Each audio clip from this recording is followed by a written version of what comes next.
ladies and gentlemen, this is Bunny Says, and I'm back. And welcome to the next episode of Minecraft. Okay, everything loaded in a little bit. There we go. And I was digging out the inside of these mountainside here. These squares I have 1, 2, 3, 4, 5, 6. Oh well. I wanted it to be 5. Well, no, 6 is... Okay, no, 6 is fine. Because I'll put a ceiling up there and there'll be 5 squares then. Okay.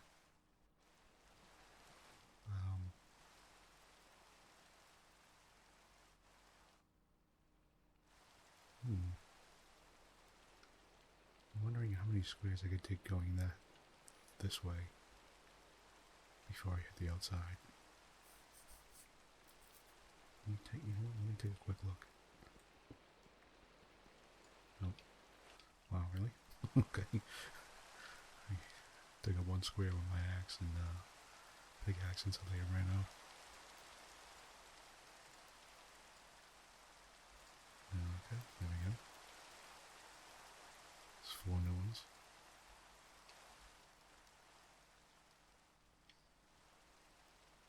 So okay. Okay, that's plenty of distance. 4 squares. There you go. I do want to dig up, say, 2 squares. I just want to have a huge load of space here. I'm going to make a big, giant load of space. Then I'll decide what I'm going to do with it afterwards. I'll start putting some walls up or something like that afterwards.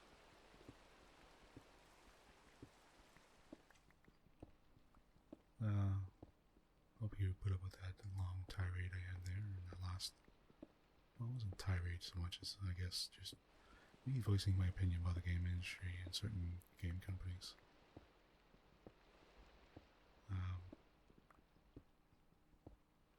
Still applies. I still believe it. I still don't think game companies cater towards players like me. For the most part, what I do find is what's great about it is to me is the new, like, well, it's not new, but it's sort of older now, but they splurge in independent game companies, right? Independent companies and small independent groups that are making games. And they fill I think, a role that was missing for a little while. You would generally get to the point where it's just either huge companies, AAA game companies, or there used to be medium sort of companies, that were all around and putting out sort of medium games that weren't, fantastically different or anything. They weren't driving technology or anything, but they were fulfilling a desire, Say you wanted to happen to play another, a new FPS game or something like that. There were sort of medium level companies that would put that out, make some profit, make a modest amount of profit, and that'd be okay, But they started disappearing. And the big AAA companies sort of drove them out of business a lot of the time, most of the time, or bought them up, gobbled them up, and then spit them out. And, got rid of the competition, or just whatever, just didn't want them around and just wiped them out. It made it hard for them to exist in general. And, so for a little while, there was a great deal of it was either AAA or, bargain bin, like really bargain bin crap. And now you have a sort of a heyday of sort of renaissance of independent games companies coming up with fairly decent games. Really good games, actually, I think.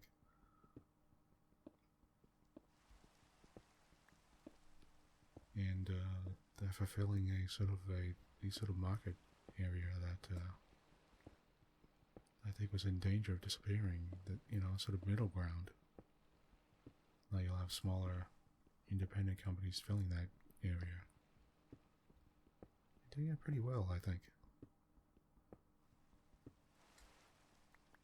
And for me, it fills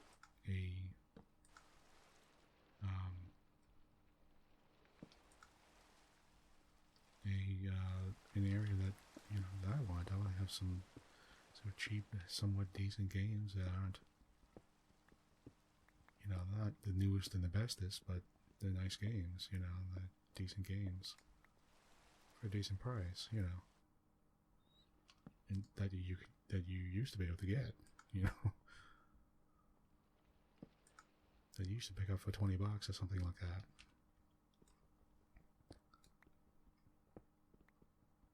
And honestly, there's been so many of them, and they've been, you know, fairly decent quality. But not always, you know. There's also that, you know, that really crap level stuff that isn't very good and just fills up everywhere, you know. But there's obviously some of that as well that's always going to be around. But the various independent games, I think, fill up a need, or fill up a desire, not a need, a desire.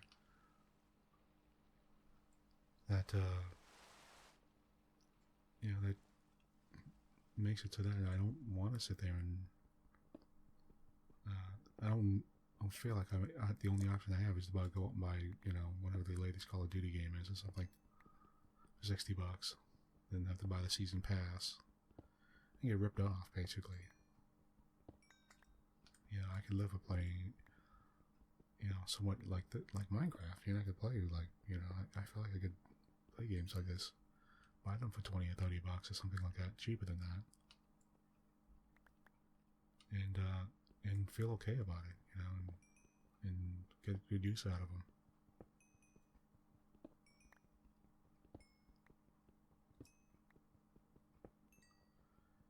And to me, it makes it so that I don't turn to AAA companies like I used to,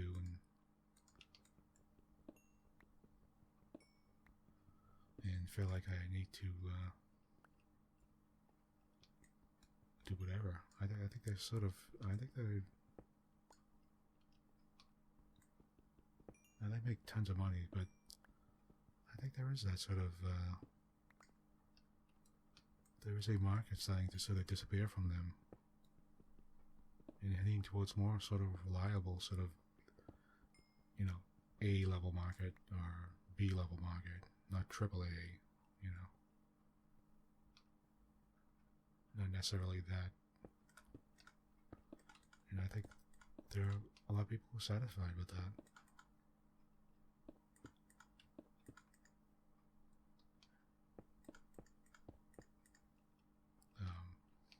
I know I am, but so I could sit here and play Minecraft and, you know, spend hundreds of hours at another game that I spent a great deal of time in is Kerbal Space Program. It was just, I hadn't realized how much time I actually spent in that game. It was sort of surprising to me.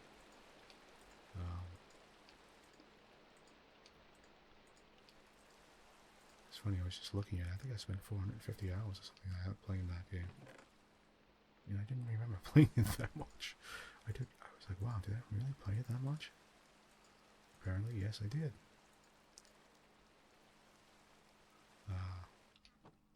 It's fun. I mean, once you get into it, it's a fun game.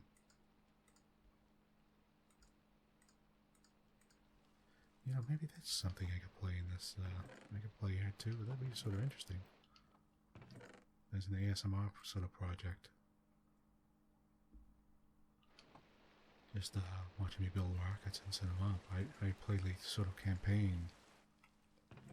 I never played like the sort of creative mode where you just sort of like in Minecraft here, where you could just take any pot you want and build whatever you want. I played this sort of, there's a sort of campaign where you get a certain amount of money and you can only build certain any of your certain objectives that keep sort of getting you to sort of go further and further into the solar system. For anybody who hasn't played it, it's a game where you build rockets, like space rockets, that are much like they're built along the lines of like NASA rockets, like real sort of, and you have to sort of know a certain amount of physics and stuff like that, or you don't have to, but it helps a little bit. And you learn it through the game, and you're sort of trying to land, basically sort of repeating the sort of space era. You're sort of landing craft on the moon and like the different planets of the sort of fictitious solar system that's in this game. And you have little fictitious people called Kerbals. That's why it's called Kerbal Space Program. You know, they look like little cute looking little people. You can build space stations and everything. I built this, man, I had this space station. They wanted to, I got a mod for it, and it wanted you to build a space station out of captured asteroids. God damn, I found that really difficult to sort of capture an asteroid, and wow, that was sort of stunning to me. That I can't believe I actually did it. 4 different asteroids. And hook them together and hook up this massive sort of station to it. Man, I had this really big station. It was sort of incredible. Wow, that was, it was incredibly difficult to capture those asteroids.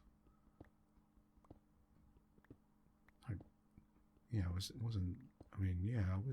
was pretty difficult. You literally have to sort of grapple onto the asteroid and then change its trajectory and sort of get it into orbit around your sun, the sun that the sun of in the solar system in the game, the one that you're in, and then get the thing in a stable orbit, sort of, and then I ended up having to do it in multiple stages.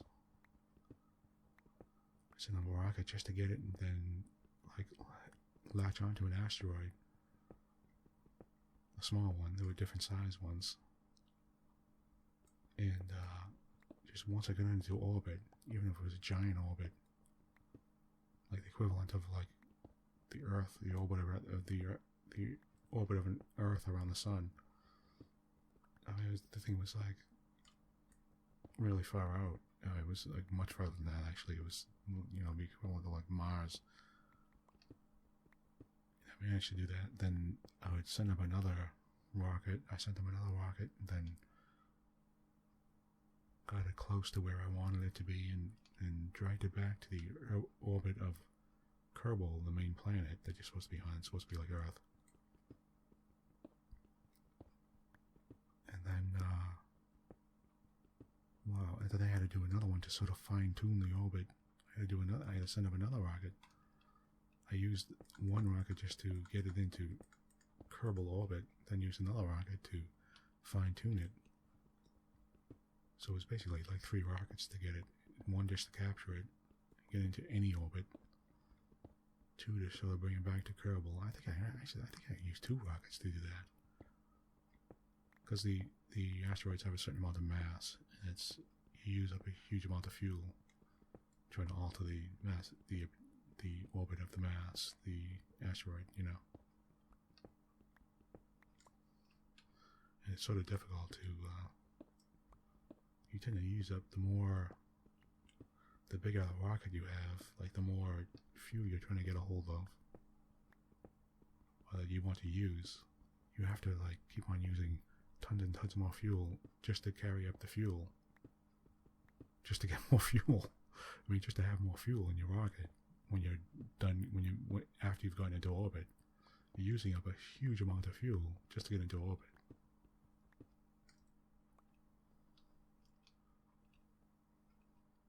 That was the main. That was the main thing. I found that the more, if you wanted, like, at first you might say you had, I don't know, just as a number, say you wanted 100,000 pounds of fuel, and so say you had 100,000 pounds of fuel in your rocket. You might use, say, 75,000 pounds of it, or actually more than that, be like 85,000 pounds of it to get into orbit. You have like 15,000 pounds left. Right, say that 15,000 pounds is enough to drift you over towards the moon. No, we need more pickaxes, okay. And now, say you wanted a little bit more than that. Say you wanted to get into, say you needed more fuel, say you wanted to land on the moon, which would require, say, another 10,000 pounds of fuel. Right, you would sit there to get that extra 10,000 pounds of fuel. You would have to actually add on like another 100,000 pounds worth of fuel in order to get that extra 10,000. You know, it would literally take you like 100,000 pounds to get to just to get that extra 10,000 into orbit. So you're wasting more and more and more fuel just to get a little bit more, and just to have an end result of a little bit more fuel. And so you would have to make these, you're beginning to make these like ridiculously large rockets.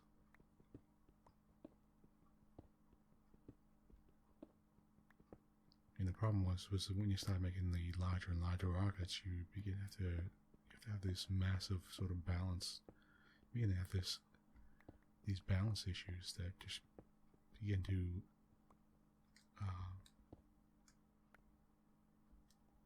they really just, man, they become a problem.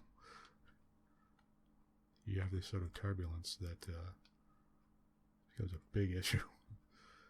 It's funny, you know, a little vibration on a small rocket isn't so bad, but when you get further up and further out, the vibration becomes a lot of vibration, and on a bigger rocket it becomes ridiculous. You have to like shatter the whole rocket.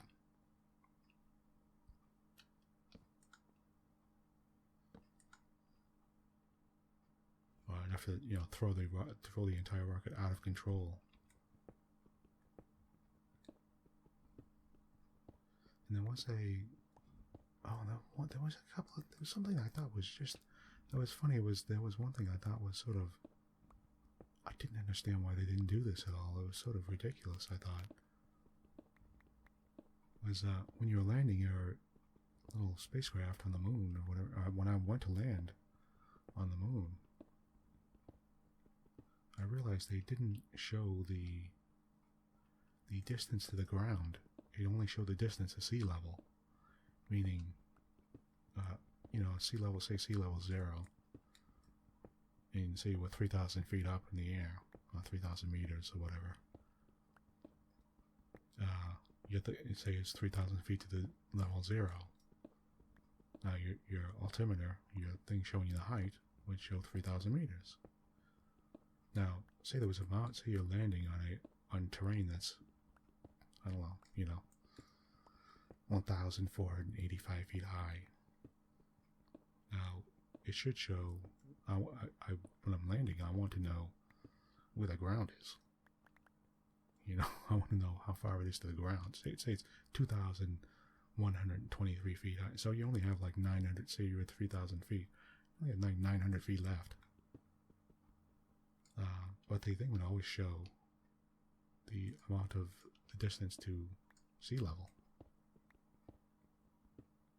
Which I thought was like, I just thought that was absurd. I didn't know why they. It's like, why, like, no amount of aircraft would do that, ever. You would have a thing showing sea level, and then they're showing a thing showing ground level, like the ground level, you know, like the distance to the ground level.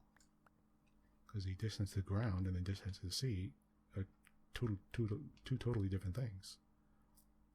You know, for mountains 9,000 feet high, then if you're at 10,000 feet up, you don't have 10,000 feet to go down. You only have 1,000 feet to go down.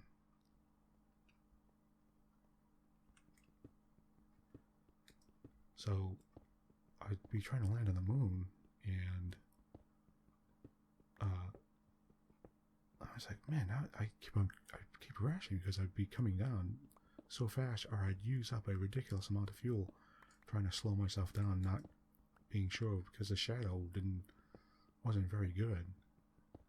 I mean, the terrain it doesn't look that great in the game, so you can't really tell how far you are above ground.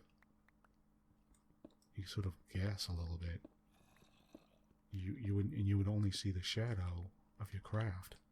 You're like really close to the ground, like really close, like 500 feet above the ground or something. So you could come flying in, not really sure. You think you're like 3,000 feet above the ground or something, and suddenly you start seeing your shadow, and you realize you're only 500 feet above the ground, and you're trying to like you burn off a ton of fuel trying to slow yourself down, and if you can slow yourself down, you just burned off like a huge amount more fuel than you should have. And generally, I would never be able to slow myself down unless I, on the way, began to kept gingerly using a lot of fuel to slow myself down. I keep slowing myself down until I was sure where the ground was. The whole point is you burn off a ton of fuel, and which was, and you're sort of tight for fuel. In the beginning, when you're first going to the moon, you're sort of first trying to get there. So I ended up getting a mod that shows you where the ground is, like, that's telling you where the hell the ground is, the ground level is.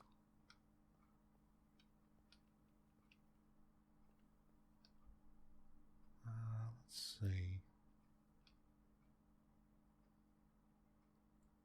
Yeah, I'm going to dig a little bit more. I'm going to further back a couple more squares, at least. Why not? I have the whole mountain to dig out. But, yeah, there are a few mods that were, like, essential. I was like, why isn't that in the game? I had no idea why that wouldn't be in the game. You would never have modern aircraft, any kind of aircraft that would certainly be capable of going to the moon, that wouldn't tell you where the ground was.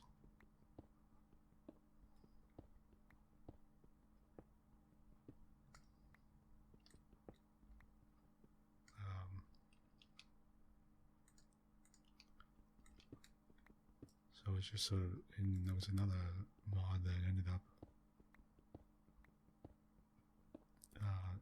helping you to understand how much fuel you'd be using and stuff like that. It was like the engineer redux, engineer redux. It would show you sometimes, because sometimes you would, before you had to sort of eyeball it and guess. Unless, I don't know flight dynamics. I don't know the physics of flight dynamics. So I go, okay, I guess if I stick these two extra, rockets on there, and they each have 5,000 pounds worth of fuel, and I get an extra 10,000 pounds worth of fuel, and I'm sort of guessing, but if you're using the engineer redux, it's sort of, you could say like, oh, okay, maybe I would actually end up with actually more fuel if I only put one rocket on, one extra rocket on, in a smaller rocket or something like that, instead of two bigger rockets. That type of thing,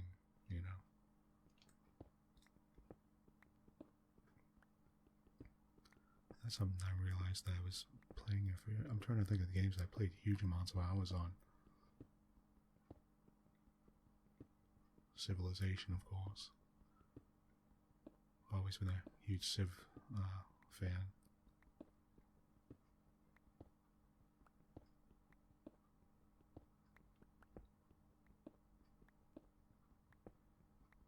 didn't like the last game though too much. I don't know. It was the first time I did not buy a Civilization game.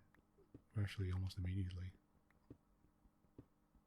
I still like Civ 5. Civ 6 is out now. And I didn't like the way I'll be honest, I didn't like the way it was. They sort of made the leader heads, and when you call leader heads, it's generally because the previous games would show a head of a leader, would show from like the chest up, the shoulders up, show like George Washington or whatever, somebody like that.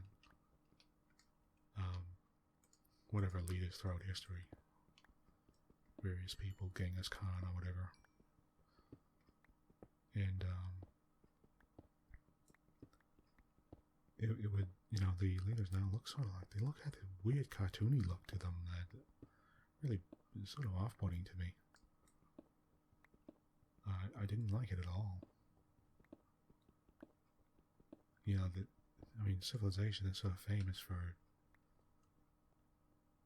having a sort of crazy historical battles. Not historical, but you take control of a country. If you don't know what Civ is, you take control of a country. It's a 4X game,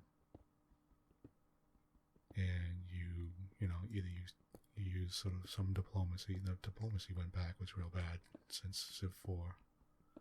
But they had changed up a lot in Civ 5, so it was understandable because they changed to an entirely new sort of game. But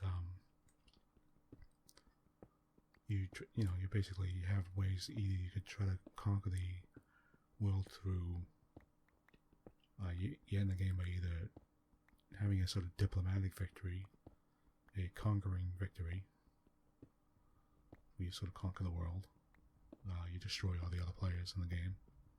Now the game is usually run by the other players are usually NPCs. Although now they have a strong multiplayer thing where you play with other people online. But or you can there was also what was there? I think an economic victory and the space race. You could be the first civilization to get a colony on another planet, on the moon, I think it was, or to another star. And one of the things was part of the thing was when your civilization has a tech tree, and as you learn different techs, one of the main things was, along the way in the game, you would come across these people who just do just the nastiest things to you. Be really sort of dickheads to you, and you would all the time you'd want to just kill them. And or you would come to war with them or whatever, and sometimes they'd attack you or whatever, and that type of thing. And they would sort of become your bitter rivals, the bitter enemies.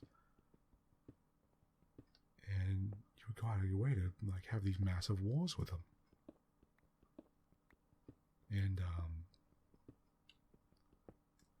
the last thing you want is to be playing a civilization and have your cartoony looking idiot head. You want to look like a badass. You don't look like some idiot, look a little cartoony looking, Pixar looking little guy, when literally in the game you get the technology to deploy nuclear weapons, and you use them. I used them. I nuked other countries in that game. The only reason I don't use nukes more in the game is because I fear that they're going to nuke me back. Generally, there was a sort of one of the games had a certain sort of rule, no country would ever nuke you more than than the number of nukes that you've used at any time. So So and that sort of, you could play a game and sort of be going along and thinking, like, man, I want to nuke this guy so bad. I want to kill this guy. But I'm afraid if I nuke this guy, I'm afraid this country's going to try to attack. They'll nuke me. These guys on my side, they will nuke me. So you have these sort of horrible, like, these Armageddon showdowns with other countries and stuff like that. And I mean, the last thing you want to look at is like this cartoony looking sort of idiot when you're going to nuke your nearest country, your nearest rival. When you're sending nuclear submarines over there to bombard their land and kill all the people, destroy their cities, and nuke their cities and stuff.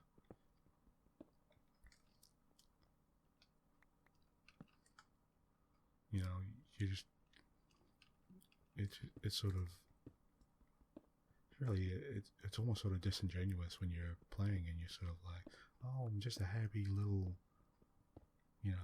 Pixar sort of looking little person, but you're not deploying nuclear weapons on my nearest rival, my nearest country, destroying millions of people, literally killing. There's no doubt about it. You're using nuclear weapons on them. You're literally murdering millions of people. So, oh no, I'm just a happy little person. And these people are declaring wars on you and killing on your people and all this. And no, I'm a little happy little person. It's like, no, you're not. And stop with the cartoony looking little graphics.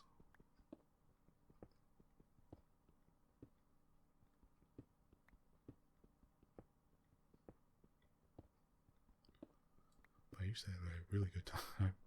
I think the best time I ever had was with Civ 4, except for the first, the very first. And I even played way back in the day. I played CivNet. And that was the first attempt to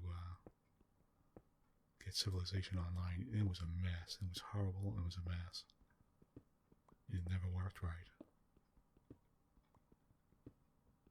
Games would sometimes drop, and there was like no real way to save it and stuff like this and everything, and it was just the main game,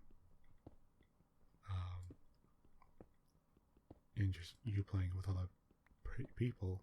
I tried once to play with my cousin, and it was just, it was like you'd have to play for hours, literally hours an hour. A typical Civ game might last for 40 hours or something, or for one match. It could last 20 hours or something. Well, the way I played it is, and it's a little hard to ask somebody to play you for 20 hours online. Play one game online, one match online for 20 hours, the same game. That's a lot to ask, And yeah, with Civ 4, I think was the best of the old Civ game. I mean, really. Well, the thing was, the diplomacy was just starting to get good in Civ 4. And they took a major step backwards with Civ 5. A really bad step backwards. Like, I was like, wow. Went really far back. It was just terrible. I don't know what the hell they did to it. I was like, what did you do with all the algorithms? You must have, I don't know. They rewrote them entirely, and then, except they were just terrible. Be constantly like, there would be this thing called warmongering, and countries would accuse you of being a warmonger, and it had actual penalties in the game. Real effects in the game. And every single country would just declare you a warmonger. I had a country declare me a warmonger that had attacked me, that had initiated, and I had not started a war with anybody. I had like gotten halfway through the game without starting a war with anybody, and this country declared war on me. And then immediately after I ended the war and brought peace terms to them after taking over one of their cities, the country immediately turned around and declared me a warmonger. I was like, and it makes you, diplomatically, it makes you worse off with the other players, with the other NPC players.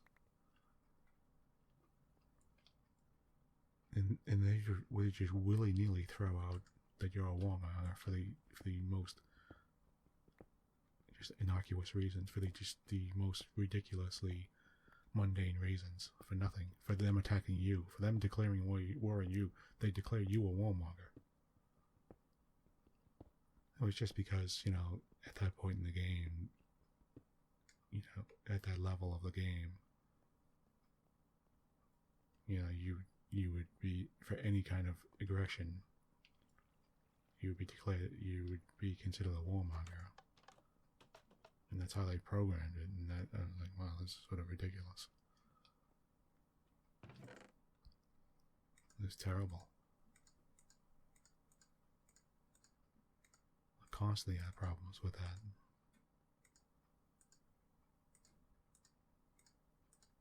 And I felt like, a lot of times I felt like it was incredibly difficult to get any kind of diplomatic, because it was, you inevitably always ended up having to fight everybody. Like, you end up always fighting everybody online, attacking them, fighting them, and trying to destroy all your rivals. It was just, it was your immediate thought that you would just thought, it's like, screw this, I'll be destroying all these people, I'll be going to war with all these people. And it was like, whereas in Civ 4, I could ply a country with gifts and stuff like that. And it would take a while, but like in Civ 5, it would never matter.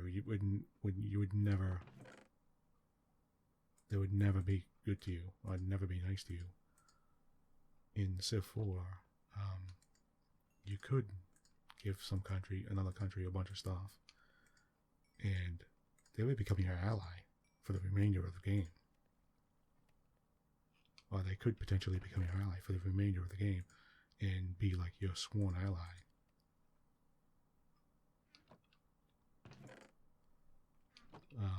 And so you could, if you were far above another country, if you had destroyed a country pretty bad, or just the country was not doing well, and you began giving them technology and stuff and everything and money,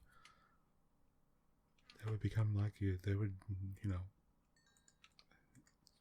they would swear themselves to you, or just become, and you could either have them join you as an ally, where from that point on it was like the two of you would win the game together, or they could be independent, but they would never stab you. They wouldn't stab you in the back. They wouldn't stab the person in the back who's giving them all this stuff. Civ 5 is never like that for me. Never. Absolutely just never. It was always, no matter how much stuff you gave to somebody, it didn't make any bit of difference. As soon as it came down to, when it got to a certain point, it was just like, got to about the mid-game, everybody seemed to just switch over to aggression mode, and like, that was it. It was like, that was it, I would never give them anything. Any of the NPC characters, I would never give them anything, because I know they would immediately use it against me.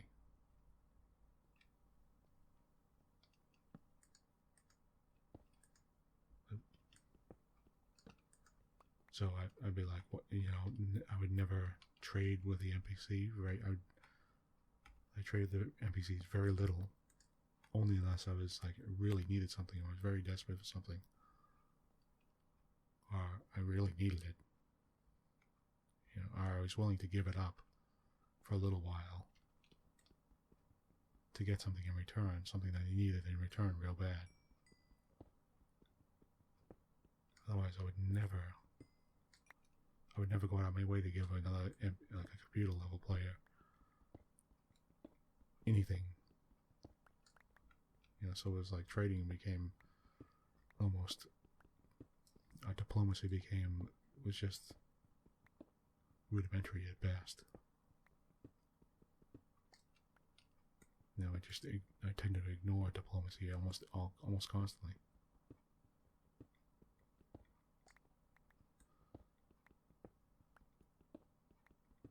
Yeah, if I wanted something from somebody from another country, I'd try to use spies or something instead, or some other method to get it.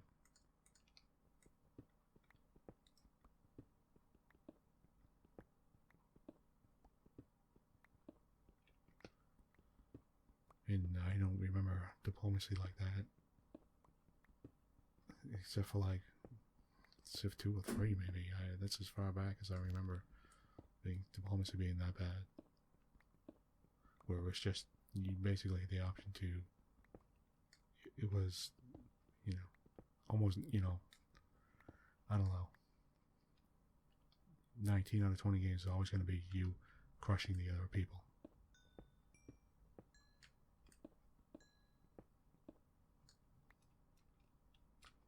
It sort of, you know, sort of limits the game to me. I never...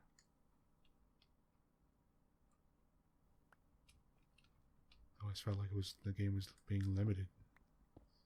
As before, you had these diplomacy victories, or you'd have cultural victories. That's what it was. And I would regularly... It was harder, but I would regularly go for I would almost always try to go for diplomatic victories first. If I was in a certain... It depends upon where I was, where my country was, and all that type of thing. If I was in the position to be able to do that.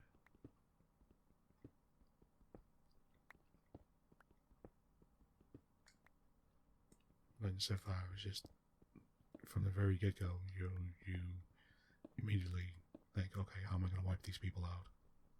And that's it.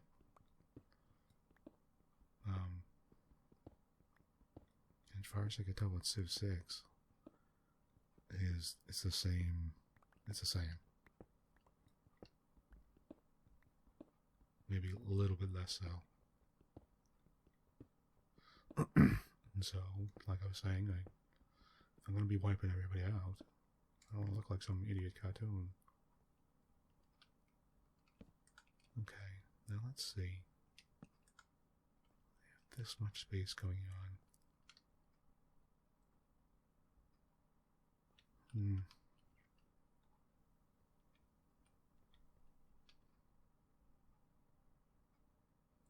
wondering if I'll 1, 2, 3, 4, 5, 6. Oh, really?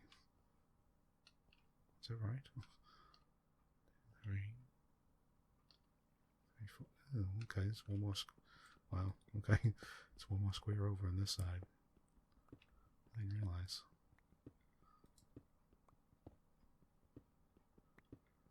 I love Civilization. I love that game. I've certainly spent thousands, you know, at least 1,000 hours playing various Civ games. I have thousands of hours over the years, you know. I was never disappointed in a Civ game. Usually by the first expansion pack, the game's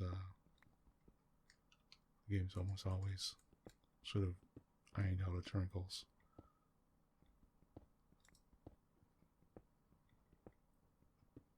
And then just Civ 6, I don't know, there's something weird about it that it wasn't just that, the leaders. I mean, it just couldn't be. I just felt like, I don't know. It also seemed to be the first Civ that I seemed to be very confused by. Wasn't exactly sure what was what immediately.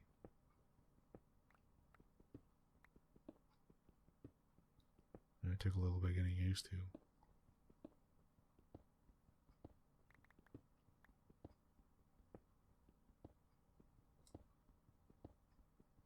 Wow, have I been droning on for 45 minutes? Well, I didn't even realize. Sorry about that. If you never played these games, I apologize.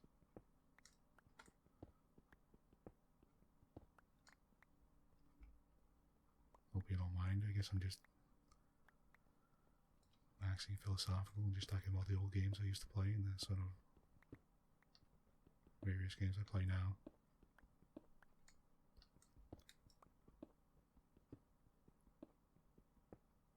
Okay, what I'm going to do is I'm going to finish doing this and I'll finish this up and I will call this a file.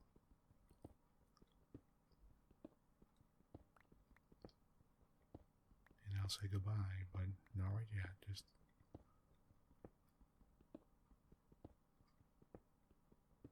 if you don't mind, I was just so far I've just basically been sitting here building a giant hole.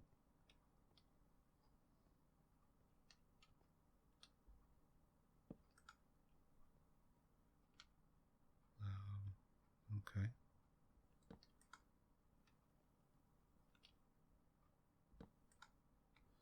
Wait, no, this is weird. Why is this dirt here?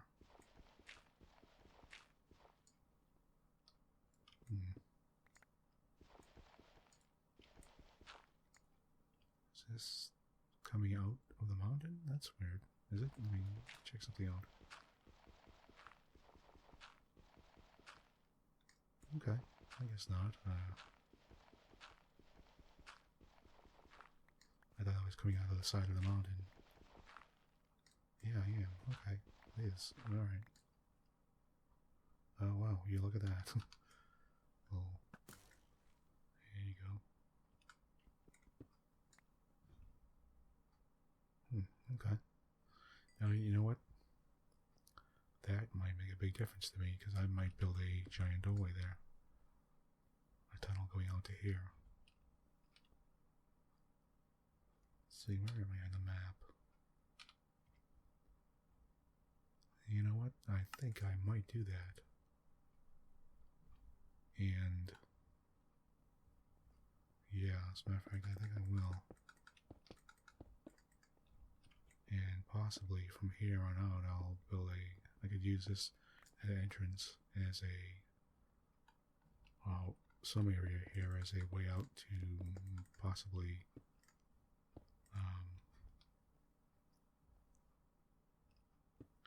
put a railroad sort of station going out.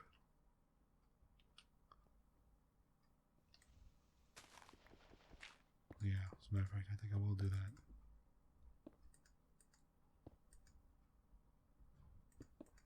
Okay. And I'll do that. Yep. Okay. I just want to fill this area in a little bit. And I'll probably be using more stone than I thought I would.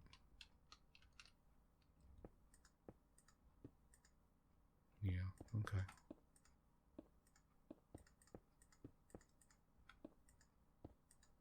And I'm filling this entire area up. Why am I using the stone? I could use the cobblestone. There we go.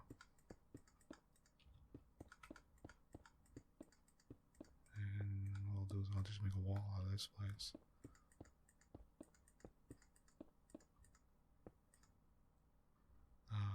Yeah, okay. And I'll put the stone back and